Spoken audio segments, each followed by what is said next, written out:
So the Public Protector, Busisiwe Mkhwebane, and her office are currently at loggerheads with Finance Minister Tito Mboweni over the Treasury Director-General Dondo Mogajane's undeclared criminal record relating to a speeding fine.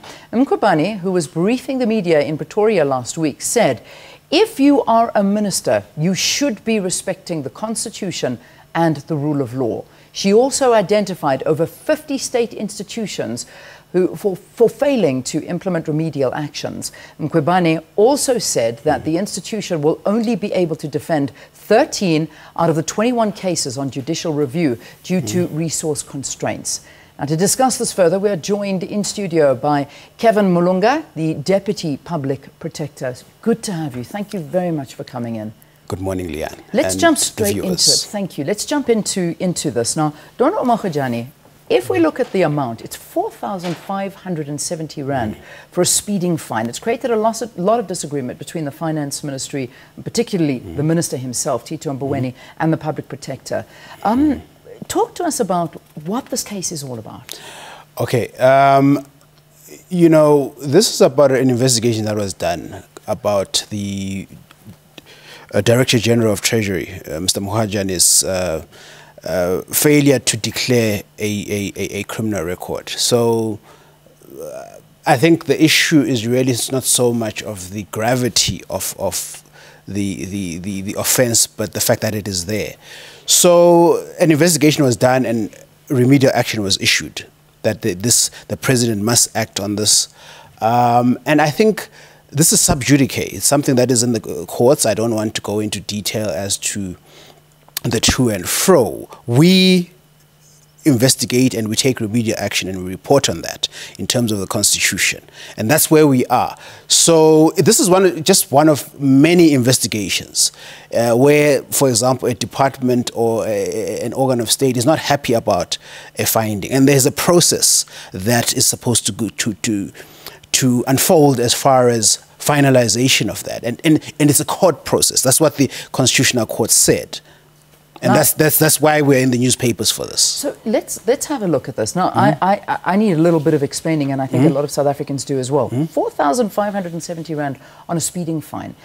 Is there more to this? Because, I mean, what was somebody going to get a speeding fine of 4,570 Rand? Is there more to this than just speeding or going over a speed limit? Because it seems like a very hefty amount.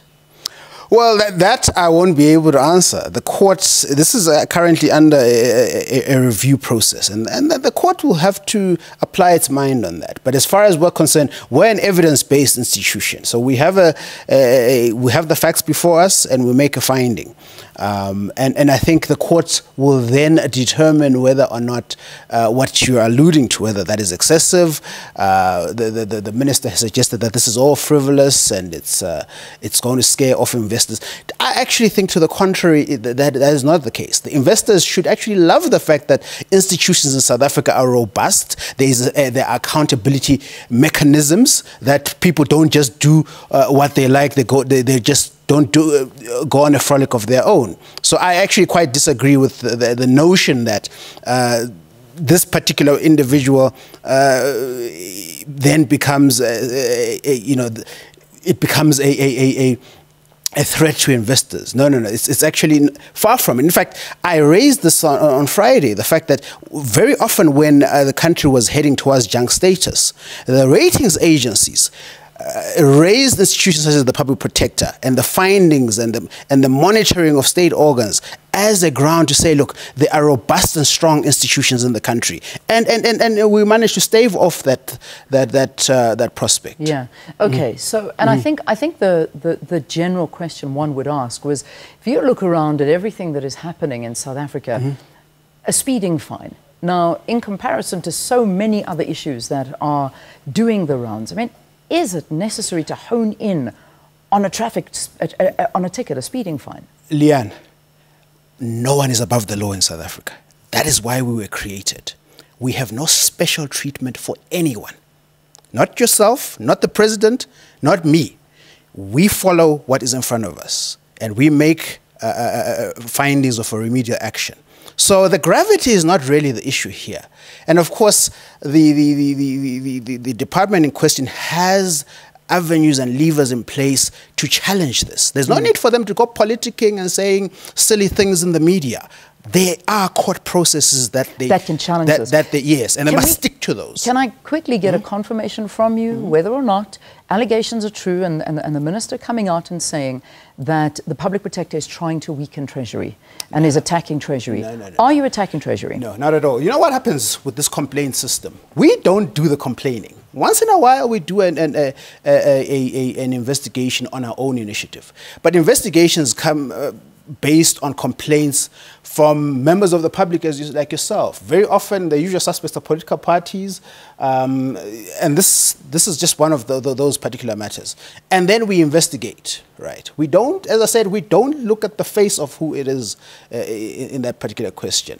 So I'm not even going to say, look, at the end of the day, a court may find us to have been wrong, and that is fine. That is the process. That is how the rule of law works in this country. Yeah. And that's why all these checks and balances are there. So I think they should just stop throwing they should stop being throwing their toys out of the cot, and they should actually just follow legal processes. They've got enough budgets to do that, and they should do so. Let's move on to, in general, the reputation and the integrity of the Public Protector's Office right now, because there's been a lot of talk about the fact that the Public Protector's Office it's lost its respect. The respect that it did have, it seems to be waning. And to back this up, let's talk about what you mentioned and the Office of the Public Protector mentioned on Friday, saying that state organs have failed to implement these remedial actions that you have recommended. I mean, does this not talk to the general disregard to the Public Protector's Office? Leanne, thanks for that question. I've been Deputy Public Protector for almost 7 years now. Yeah. And I can assure you that even when we worked with Thuli Madonsela, this problem existed in full force. It's just that there was a lot of excitement around the high-profile matters such as Nkandla and state capture and so forth, that people forgot about, this process of checking, are people implementing or are people listening? So the hype actually drowned out the challenges that are on the ground. 95% of matters that the public protector handles are the so-called bread and butter issues. We sometimes call them the Gogo Dlamini matters. So that has always been a problem. Even when Thuli was public protector, the fact that you would have recalcitrant state organs pulling their feet, dragging their feet on this or that. But this is the first time we have actually done a naming and shaming press conference. It was never done in the previous administration. So that is where we are. And, which is a worry, because I mean, when you speak about these state institutions and people that are disregarding it, it goes as high up as the presidency.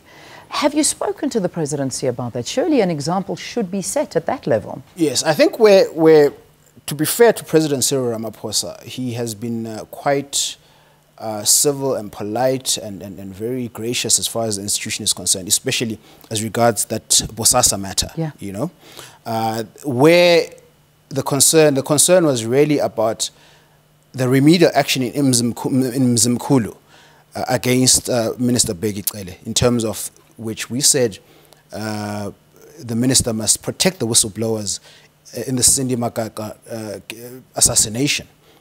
So obviously, the president has, but he always responds. I mean, for example, he's indicated how he's going to handle the Mogajane issue and so forth. So I think I actually highlighted the fact that if the president is listening to remedial action and findings, so did President Zuma. As much as that may be controversial, he did implement, he did pay the amount that had to be paid for the upgrades to his residence in Nkandla.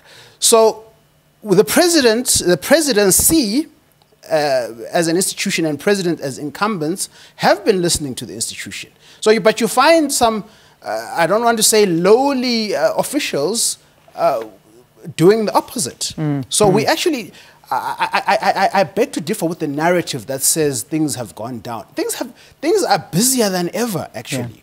I want to just talk, because in the interest of time, we're running out of it. In terms of judicial reviews and in terms of a fight back from Treasury now, the Office of the Public Protector is constantly talking to the fact, and this again is not new. I know that during former Public Protector Thuli Madonsela, it was the same story, that you are faced with a lot of constraints, and particularly when it comes to resources and on money. Having something like this now coming in terms of judicial review and everything like this, how is this going to affect you and drain your resources? Absolutely. We are not a very highly funded institution in terms of the budgets. Normally it's just over 200 million. Our budget currently for litigation and defending matters is 10 million. Last year it was 4 million. We have, of the 70 reports that were released in the past 2 years, 21 are under review, and we're going to defend only 13 of those. Because we don't have the money, but also sometimes it's because some of it, when we look at it, it's quite frivolous. We see that this is people just trying to use state resources to delay the inevitable. So in some cases, we hope that the court system will assist us in getting the right sort of decisions, and of course we have great faith in the courts in that they will affirm things such as the rule of law. And of course, we investigate corruption, especially it comes up a lot in public procurement and so forth. And we hope that the courts would decide in favor of a situation where that protects you, the public, and not necessarily the elites of the day, because those come and go. Finally, as I ask you this has turned into not necessarily just a judicial spat that we might see or might not see unfolding, but it looks like it is going to go ahead. It also looks like quite a personal attack from the Finance Minister towards the Public Protector, Busisiwe Mkhwebane. What is this doing? When you're talking out in public about this, we saw the Finance Minister, in fact, talking about the Public Protector, I think it was just before the budget, and basically saying that she has a problem. She has a problem, and he said it twice. What does this do, and why is this playing out like this?